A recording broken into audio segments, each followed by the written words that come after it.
Philippe Salah, merci. Je vous en prie, installez-vous, prenez le micro.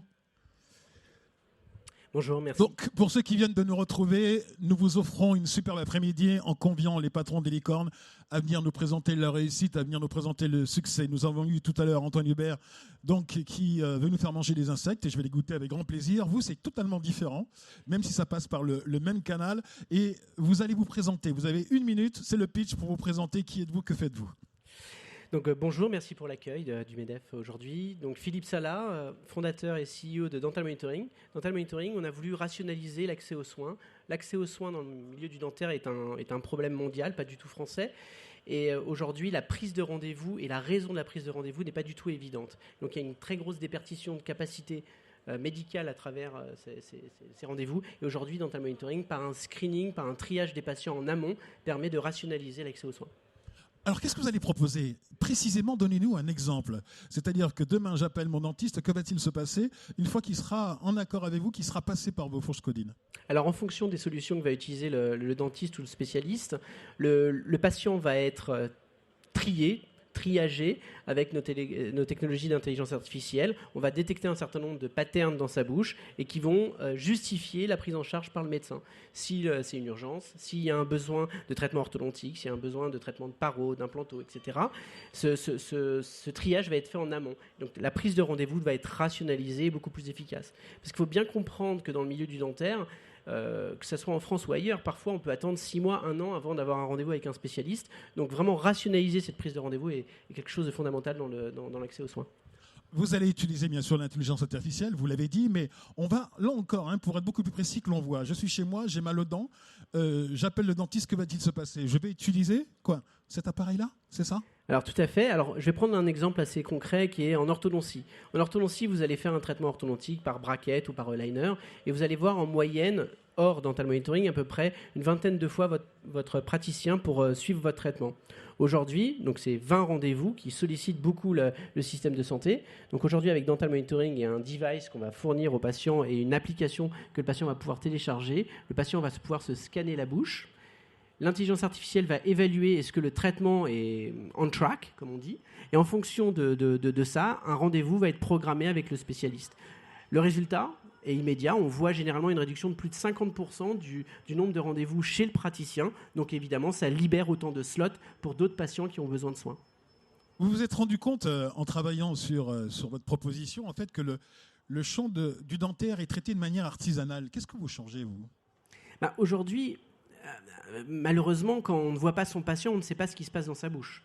Et un patient n'est pas apte à lui-même à juger est-ce que c'est grave, pas grave, est-ce que j'ai besoin qu'on me change un bracket, un liner, un implant, etc. Personne, en fait, il n'y a pas de lien quand on est chez soi avec son médecin, on peut pas préjuger du besoin de soins. Donc apporter une solution qui va justement donner la connaissance un peu au patient et la faire vérifier par un médecin, va justement donner cette facilité d'accès aux soins. Il faut bien comprendre que quand vous êtes dans un désert médical où il vous faut 8 mois pour avoir un traitement orthodontique, parce que justement, il n'y a pas d'orthodontiste, avoir en tant que parent, être rassuré par un système qui va vous dire, voilà, c'est bon, ça peut attendre encore 8 mois, il n'y a pas de problème, ou à l'inverse, non, c'est important que vous le voyez, et le docteur, lui, a reçu cette information, il va vous prioriser. Donc c'est quelque chose qui concrètement change le planning des docteurs et donc l'efficacité des traitements. Quelle est la réaction, quel est l'accueil des dentistes avec votre technologie ? Alors, au début, il y a quelques années, quand on a sorti des solutions d'intelligence artificielle, ils avaient évidemment peur d'être remplacés par l'intelligence artificielle.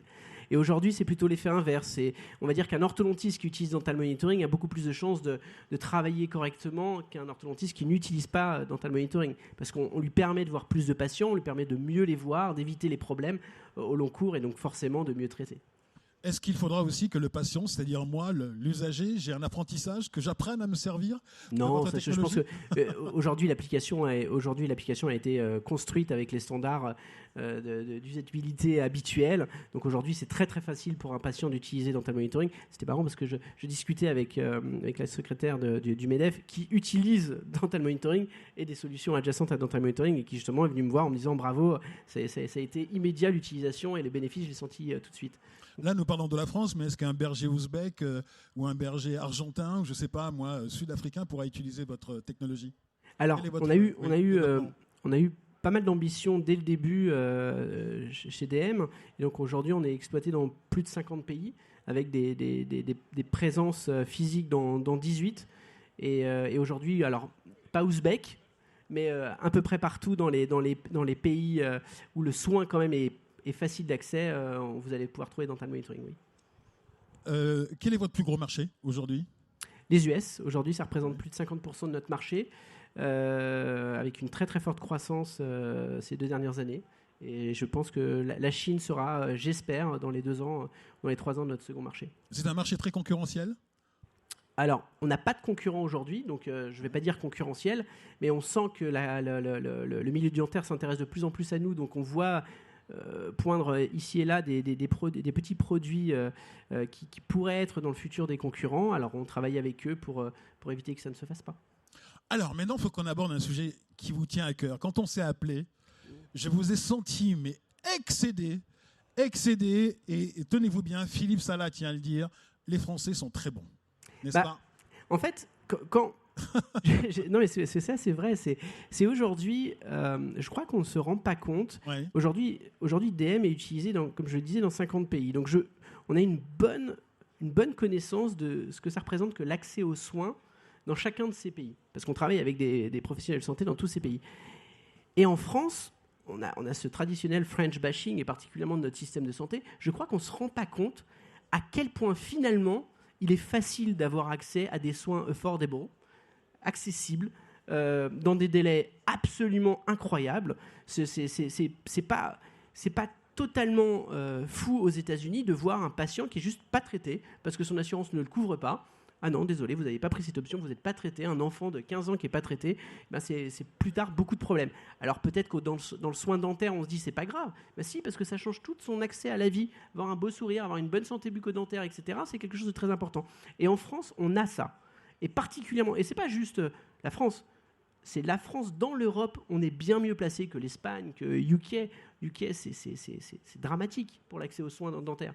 Donc vraiment, je voudrais qu'on réalise cet avantage qu'on a et qu'on le protège. Donc il faut insister parce que vous et moi, on voyage énormément et on se rend compte effectivement la chance que nous avons en France. Donc on en a marre du French bashing, il faut le dire. Ah, sur ça, il faut vraiment qu'on le réalise. Hein. C'est juste incroyable la chance que nos concitoyens, que nous avons sur l'accès aux soins.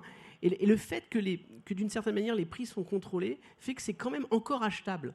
C'est-à-dire que dès qu'on est sur du complètement déréglementé, les prix, l'accès aux soins, j'ai un collègue qui malheureusement est atteint d'une maladie grave. Le traitement mensuel aux États-Unis non remboursé, c'est $16 000.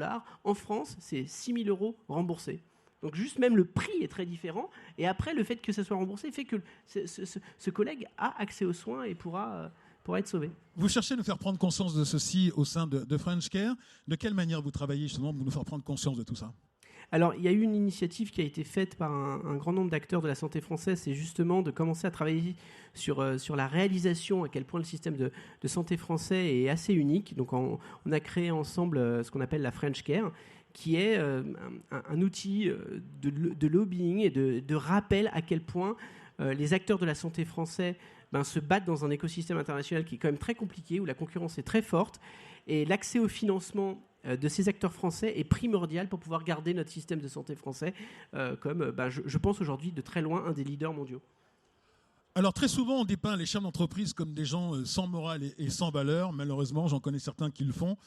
Et vous allez nous prouver le contraire. Parce que pendant la période de Covid, pendant la crise sanitaire, vous auriez pu vous enrichir énormément. Et vous ne l'avez pas fait. Alors ça a été une décision. Alors, ce que j'ai trouvé assez beau dans cette histoire, c'est que donc on est une solution assez avancée de télémédecine. Donc évidemment pendant le Covid, il y a eu énormément de docteurs et de patients qui avaient besoin de nous, et nos fonds d'investissement français et étrangers, en cooptation avec le management de l'entreprise, ont décidé que non, on n'allait pas. Ce qui est rare pour un fonds d'investissement, c'est quand même beau. J'ai trouvé ça beau. Ils nous ont tous dit non. Tu le fais at cost. Donc on a fait 70% de réduction sur tous nos tarifs pendant quasiment un an, ce qui nous a évidemment impacté sur la croissance, mais pour justement donner accès de façon internationale à notre produit. Et aujourd'hui, ça nous a permis aussi d'être reconnus comme un acteur qui est là pour aider quand il faut aider. Il n'y a pas eu un moment quand même, la petite lumière qui s'est dit, on va peut-être y aller? Non, à aucun moment. Il y avait une forme d'évidence. Ça a été dur quand vous voyez vos revenus qui chutent pendant une année de façon importante, quand vous avez une très belle croissance et que vous cassez votre croissance pour faire ça. C'est difficile, mais à partir du moment où vous avez des fonds qui vous suivent, qui veulent aller dans cette direction, et après, vous avez une reconnaissance du milieu de la santé qui vous dit merci de l'avoir fait, vous nous avez permis de garder nos cabinets en activité. C'est aujourd'hui, on est humblement très content. Votre application, c'est pour le dentaire. Est-ce qu'on peut envisager d'autres parties du corps peut-être que vous pouvez utiliser? Alors, si on parle de technologie à proprement dit, on peut imaginer que nos technologies qui sont assez uniques soient utilisées dans plein de domaines autres que le dentaire. Mais je pense que pour être bon dans ce qu'on fait, il faut d'abord être focusé. Aujourd'hui, je pense que notre équipe de professionnels de santé sont des dentistes, des orthodontistes, des chercheurs dans la santé bucco-dentaire. Ce serait prétentieux de penser qu'on a des compétences dans d'autres milieux. Donc aujourd'hui, non, on va se concentrer sur la santé bucco-dentaire. Allez, pour terminer, les 3-4 questions rituelles. Ouais. Philippe Salin, depuis que vous avez créé Dental Monitoring, quelle est votre plus grande émotion? Alors la plus grande émotion, ça a été, je pense, dans une EHPAD. On fait des pilotes dans des EHPAD pour justement screener les personnes âgées quand elles rentrent en EHPAD pour évaluer si elles ont besoin d'aller voir un dentiste avant de rentrer en convalescence. Et quand notre équipe est arrivée pour faire le screening de ces personnes âgées, en fait, ça a été un événement un peu pour eux. Pour toutes ces personnes âgées, ça les a sortis de leur quotidien, ça leur a montré que des gens s'intéressaient vraiment beaucoup à eux, et donc ils nous ont posé plein de questions, on a vu plein de sourires, et donc ça a été un moment très très très beau pour nous et pour l'équipe. La plus grande joie? La plus grande joie, c'est, je pense, c'est un peu tous les jours, c'est quand... Attendez, c'est un peu convenu ça comme réponse. Mais non, mais franchement, on a la chance quand on est une licorne que ça fonctionne, que notre rêve se réalise. On est fiers au quotidien. J'ai envie que rien change et qu'on continue à avoir cet enthousiasme dans les équipes et qu'on continue à avoir les moyens de changer notre écosystème. Et donc c'est ça notre plus grande joie, c'est de se lever le matin et de dire qu'on est en train de changer quelque chose. Bon, alors je vous aide, c'est pas moi, la première levée de fonds, c'est quoi? C'est le tout début? C'est quoi la plus grande joie? Alors peut-être la plus grande joie, c'est quand j'avais monté une précédente boîte qui avait été assez successful, et c'est quand je suis allé voir à l'époque mon investisseur et je lui ai dit vas-y, est-ce qu'on remet le couvert, je vais faire quelque chose qui va complètement changer dans Dental Monitoring, et qui en un quart d'heure m'a dit ouais, vas-y, allez. Et là j'ai fait oh là ouais, ça a été une grande joie, je dois avouer. Vous voyez, on l'a trouvé. Ouais, ok, La plus grande difficulté que vous ayez à surmonter? La plus grande difficulté, c'est notre naïveté, d'une certaine manière. À chaque fois qu'on parle à un grand industriel, parce qu'on a évidemment beaucoup de grands industriels avec qui nous travaillons pour essayer d'améliorer l'accès aux soins, encore une fois, et ces grands industriels ont parfois des agendas qui sont un peu différents des nôtres, des objectifs business qui sont un peu différents des nôtres. Et souvent, la déception, c'est quand on met énormément d'efforts dans une collaboration avec un géant et que ce géant ne voit pas la même chose que vous. La dernière question, toute dernière question. Comment vous voyez dans 10 ans? Comment vous voyez Dental Monitoring? Comment vous vous projetez? Alors, j'espère pareil. Pareil en plus gros. On a une très belle croissance. On continue à embaucher partout, particulièrement en France depuis le début. J'espère qu'on on aura réussi en Chine, on commence à fonctionner au Japon. J'espère que le Japon sera un grand succès. J'espère que un certain nombre de pays, on va se lancer en Afrique bientôt. J'espère que l'Afrique sera un grand succès. Voilà, pareil mais en plus gros. En fait, j'ai une toute dernière question. Comment vous faites pour toujours avoir le sourire? On se connaît depuis peu, mais chaque fois que je vous vois, vous avez tout le temps le sourire, vous avez la pêche, vous êtes en forme. C'est quoi votre secret? Déjà, je pense que ce qui a changé dans l'écosystème français, c'est que justement l'accès au financement relativement large aujourd'hui que l'écosystème français permet, ça nous permet, nous, jeunes entrepreneurs ou entrepreneurs, de pouvoir croire que notre rêve et de pouvoir réaliser que notre rêve va être pérenne. C'est-à-dire qu'on n'est plus obligé de se dire bon, on va monter notre petite boîte, ça va être acheté par un gros groupe et hop, ça va disparaître au fond d'un gros groupe. Aujourd'hui, nos boîtes, nos idées, on se dit maintenant ça y est, je vais pouvoir devenir un gros groupe. Et ça, c'est l'écosystème qui a beaucoup changé ces dernières années, et j'espère qu'on va faire partie de ça. Moi, je trouve très très chouette, parce que quand on annonce licorne, on voit, vous savez, C'est intitulé, ce sont des entreprises qui sont valorisées à plus d'1 milliard de dollars et je vois cette simplicité conservée là, c'est génial. Merci Philippe Sala. Merci.